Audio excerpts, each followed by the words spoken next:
အားလုံးပဲမင်္ဂလာပါခင်ဗျာကျွန်တော် BC Computer Online Training ရမိကျေးဇူးပါတယ်ကျွန်တော်ဒီကမျှဝေပေးသွားမယ့်အကြောင်းအရာကြတော့ကျွန်တော်တို့ Microsoft Office Excel မှာဆိုလို့ရှိရင်ကျွန်တော်တို့အခုလိုမျိုးဒီ error တွေပေါ့နော်ဒီတော့ဆက်တဲ့ကျွန်တော်တို့ကဒါ total amount ရှိတယ်ဒီ amount နဲ့ရပြီးတော့မှပြန်ပြီးတော့ကျွန်တော်တို့ကစုစုပေါင်း total ပြန်ပေါင်းမယ်ဆိုလို့ရှိရင်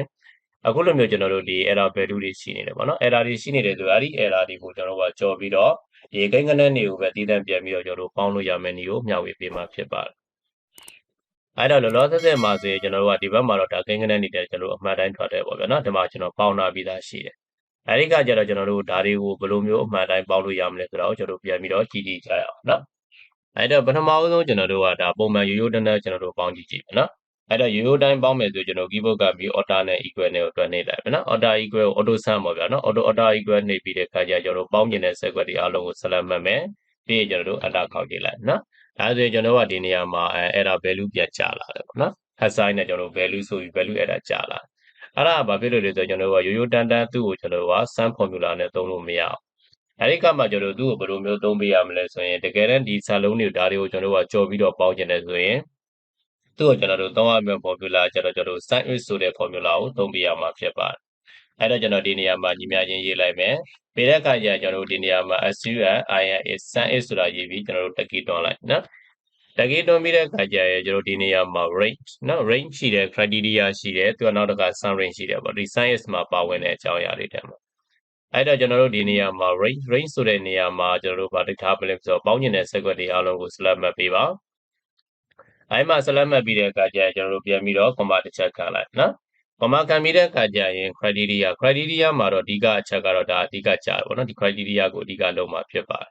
်အဲ့တော့ဒီနေရာမှာအကုန်လုံး range ပြီးသွားတဲ့အခါကျရင် criteria ဆိုတဲ့နေရာမှာကျတော့ဒီ error value တွေကိုကျွန်တော်တို့ကကြော်ထုတ်လိုက်မှာဖြစ်တဲ့အတွက်ကြောင့်မလို့ဒီနေရာမှာကျွန်တော်တို့က double quotation ကိုထည့်ပေးပါ double quotation စဖွင့်မယ်ပေါ့ဗျာနော်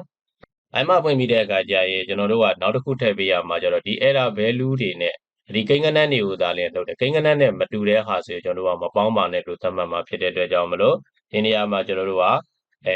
not equal ပေါ့နော် not equal ဖြစ်တယ်အဲ့ဒါကကျတော့ကျွန်တော်ဘယ်လိုရေးရလဲဆိုတော့ keyboard ကပြီးကျွန်တော်တို့က less than နဲ့ greater than ကိုထည့်ပေးရမှာဖြစ်ပါတယ်အဲ့တော့ကျွန်တော်ဒီနေရာမှာ less than ပြီးရင်ကျွန်တော်တို့ greater than ရိုက်လိုက်နော် less than နဲ့ greater than ကိုနှစ်ခုတွဲရိုက်မယ်အဲ့ပြီးတဲ့အခါကျရင်ကျွန်တော်တို့ဒီနေရာမှာဒီ error value နဲ့တူတဲ့စာကိုတစ်ခါတည်းထည့်ပေးရမှာဖြစ်ပါတယ်အဲ့တော့ကျွန်တော်ဒီနေရာမှာ keyboard ကပြီးတော့ကျွန်တော်တို့ assign ကိုထည့်မယ် assign ထည့်ပြီးတဲ့အခါကျရင်ဒီ error value တိုင်းပဲကျွန်တော်တို့အတိအကျရိုက်ပေးရတယ်မယ်နော်ဒါပေမဲ့ဒီနေရာမှာတစ်ခုရှိတာကျွန်တော်တို့ကစလုံးကြီးစလုံးသေးအဓိကအရေးမကြီးဘူးเนาะခြေလုံးကြီးသည်ပဲဖြစ်စေသေးသည်ပဲဖြစ်စေကြိုက်တာရိုက်လို့ရတယ်အဲ့ဒါကျွန်တော်ဒီနေရာမှာ sorry เนาะ value value เนาะအဲ့လိုမျိုးစလုံးပေါင်းမှန်အောင်ရိုက်ဖို့လိုတယ်စလုံးပေါင်းမှန်သွားပြီဆိုတော့မှကျွန်တော်နောက်ဆုံးရပြီးတော့ exclamation mark ကတော့ကျွန်တော် cheeky နဲ့ number 1နဲ့ကိုတွက်နေပြရမှာဖြစ်ပါတယ်အဲ့လိုနဲ့ပြီးသွားတဲ့အခါကျရင်ဒါပြီးသွားပြီဆိုရင်ကျွန်တော်တို့ပြန်ပြီးတော့ double quotation ပြန်ပိတ်ပေးလိုက်နော် double quotation ပိတ်ပြီးတော့ကျွန်တော်တို့ကခွင့်ပိတ်ခြင်းလည်းပိတ်မပိတ်ဖဲနဲ့တခါလေ keyboard ကပြီးတန်းပြီးတော့ကျွန်တော်တို့control နဲ့ enter နဲ့တွက်နေလိုက်လို့လည်းရတယ်နော် control enter ကိုကျွန်တော်တွက်နေချလိုက်ဒါဆိုရင်တော့ကျွန်တော်တို့ဒီနေရာမှာ18သိန်း9000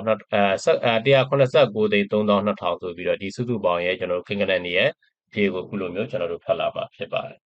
်အဲ့ဒါကြတော့ကျွန်တော်တို့ဒီနေရာမှာဒါ error value နဲ့ပတ်သက်ပြီးတော့ကျွန်တော်တို့ဒါဖြည့်ရှင်းလိုက်တာပါနော်။ဒါလို့ဒီနေရာမှာ error value မဟုတ်ဘဲနဲ့ error value အပြင်အခြားကျွန်တော်တို့ဒီ error တွေရှိနေတယ်ပေါ့နော်။အခြား error တွေဆိုတော့ကျွန်တော်က division error တွေဘာတွေလည်းရှိနိုင်သေးတယ်။အဲ့လိုမျိုး error မျိုးတွေရှိတယ် error တွေပေါင်းစုံရှိနေတယ်ဆိုရင်တော့ကျွန်တော်တို့ကဒီ formula ကိုတော့သုံးလို့မရဘူး။အခြားကျွန်တော်တို့formula တွေကိုထည့်သုံးပြရလိုက်နော်။အခြား formula တွေကိုသုံးမှသာလေကျွန်တော်တို့ကဒီကြိုက်တဲ့ error ဘယ်လို error မျိုးပဲလာသူကဒီမှာပေါင်းပေးမှာပေါ့နော်။ဒါပေမဲ့ဒီမှာတော့သူကလောလောဆယ်ဒီ error တစ်မျိုးပဲကျွန်တော်တို့က